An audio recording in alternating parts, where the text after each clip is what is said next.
कौन बनिबो? आज बनिबो पनीर मलाई कोफ्ता। मम्मी एटा केमती बनिबो? एटा तो स्टेप रे बनिबो। ग्रेवी अलगा बनिबो, कोफ्ता अलगा बनिबो।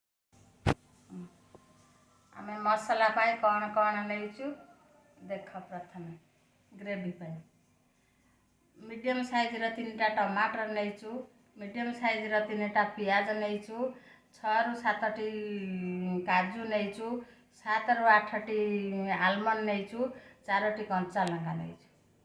पाई मु जो मसला सजाड़ी रखी ताकू एबे गरम पानी रे सिझेकी मसला प्रस्तुत करिबी।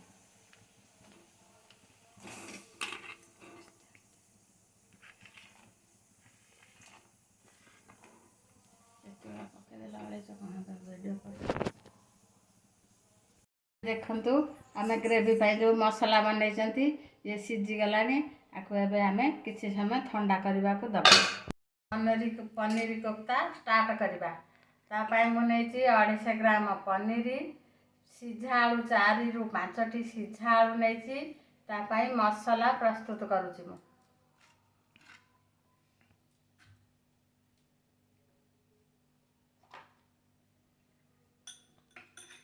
गोटे बड़ चामच रे 2 चामच नौची कॉर्नफ्लोर पाउडर, आवश्यक अनुसार लूण,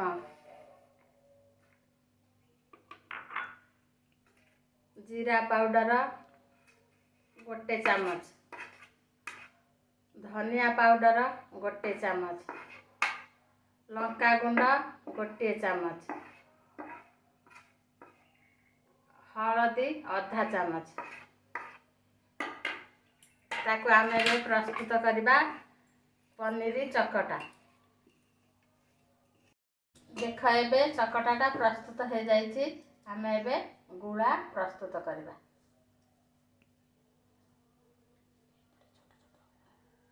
आपणक इच्छा अनुसार गोल करि पारंती बा लंबा भी टिके करि पारंती।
तेल गरम हो गलानी।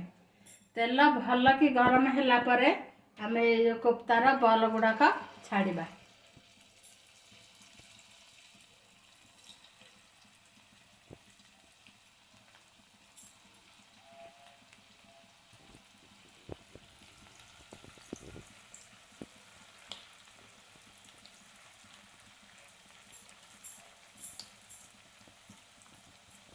ଦେଖନ୍ତୁ କେତେ ସୁନ୍ଦର ମଜାରେ ପନିର କୋପ୍ତା ଫ୍ରାଏ ହେଇଯାଇଛି।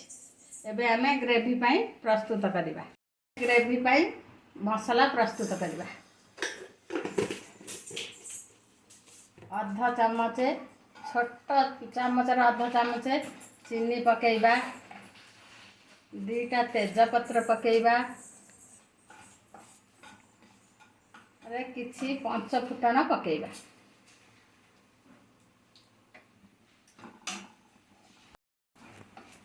ଅଦା ରସୁଣ ପେଷ୍ଟ କିଛି ଦବା।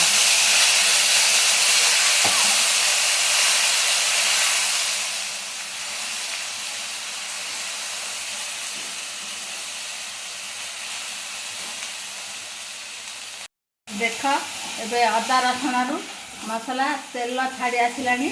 ଆମେ ଏବେ ଯେଉଁ ଗ୍ରେଭିଟାକୁ ପ୍ରସ୍ତୁତ କରିଥିଲେ, ଗ୍ରାଇଣ୍ଡିଙ୍ଗ କରିଥିଲେ, ସେଇଟାକୁ ଦବା।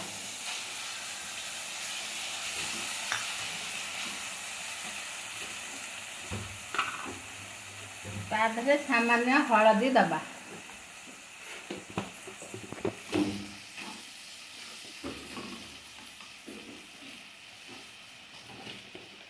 ଅଧ ଚାମଚ କାଶ୍ମୀରୀ ମିର୍ଚି ଦବା।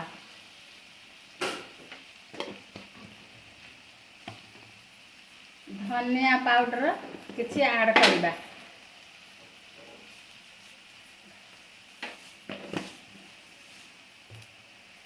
କିଚନ୍ କିଙ୍ଗ ମଧ୍ୟ କିଛି ଆଡ଼ କରିବା।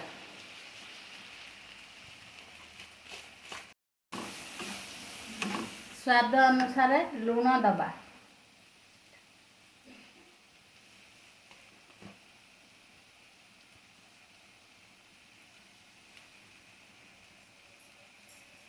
ଆପଣ ଯଦି ଅଧିକ ଲଙ୍କା ଖାଇବାକୁ ଚାହୁଁଥିବେ ବି ଦେଇପାରିବେ।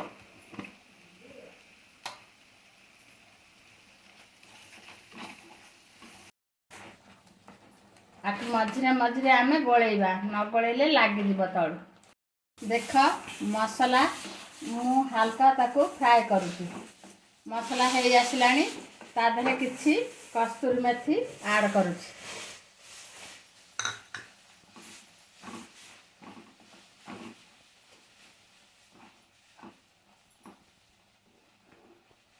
ଏବେ ମସଲା ପ୍ରସ୍ତୁତ ହେଇଗଲା।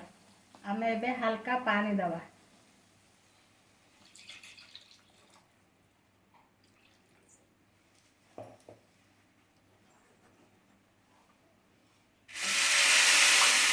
ଏବେ ପ୍ରସ୍ତୁତ ହେଇଗଲା। ମୋଟା ବି ହେଇଛି। ତା ଦେହରେ ଆମେ କିଛି ଜିରା ପାଉଡର ଦବା। ଧନିଆ ବି କିଛି ଆଡ଼ କରିବା, ହରା ଧନିଆ। ଚାମଚ କି 2 ଚାମଚ ଆମେ କ୍ରିମ ଦବା।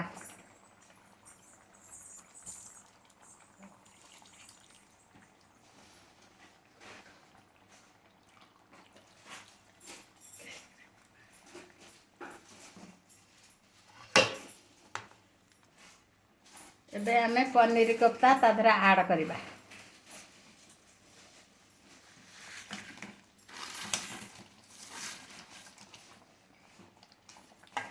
ଏବେ ପ୍ରସ୍ତୁତ ହେଇଗଲା ପନିର କୋପ୍ତା।